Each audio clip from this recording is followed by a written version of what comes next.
Good morning, this is Deborah Matthews, Vicar of Fairwood, with my thought for today. Today is Mothering Sunday, the day when many mothers get flowers and cards, and if they're very lucky, they get breakfast in bed.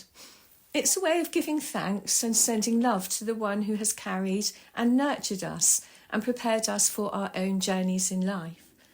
Motherhood is not always easy because of the love of a mother for her child. The sacrifices and demands upon them can be at times overwhelming. When that bond is broken, when we lose our mothers, and when mothers lose their children, the sadness and sorrow can be devastating. The readings in our church service today focus on two mothers in particular. The first of these mothers isn't named.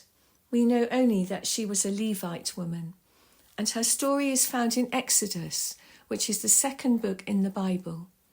In chapter 2 of Exodus, we hear about a baby hidden in the bulrushes. For many generations of children, this has been a very well-known story. We might not have understood the history behind it, or where in the Bible we could find it, but we knew that Moses' mother had to hide her little boy to stop him being killed by the evil Pharaoh. She prepared a papyrus basket and placed her little boy in it and hid him among the bulrushes on the bank of the river Nile. His sister watched over him from a distance, and when Pharaoh's daughter found the child, Moses' sister suggested that her own mother could nurse him until he was older. And so mother and child were reunited, at least for a while. When the child grew up, Pharaoh's daughter took him as her son and named him Moses, because she said, "I drew him out of the water." The whole situation arose because Pharaoh was feeling threatened by the growing numbers of Hebrews in Egypt. He was frightened that they would one day rise up against the Egyptian people. We might like to think that this could not happen now, but when we see footage of children squashed into dinghies and faced with perilous journeys in the hope of making it to safety, we know that all over the world children's lives are still in danger, and these things also happen close to our own shores.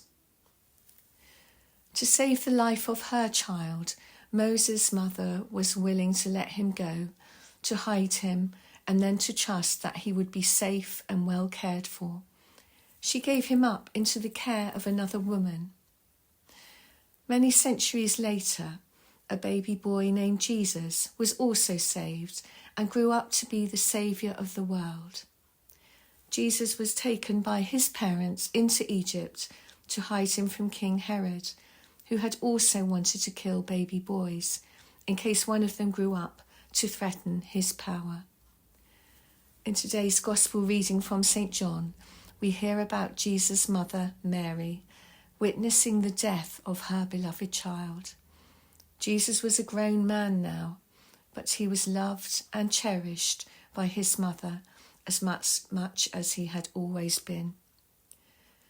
Both of today's readings speak of love and sacrifice, which are integral features of motherhood. But these characteristics are also integral to all of us, whether male or female, whether a parent or a child. The love is part of our humanity and should never be obscured or denied. It is the part of us that gives us empathy and reminds us that we are all related to one another, and we have a vocation to care for each other. God bless you, and may you find joy on this Mothering Sunday.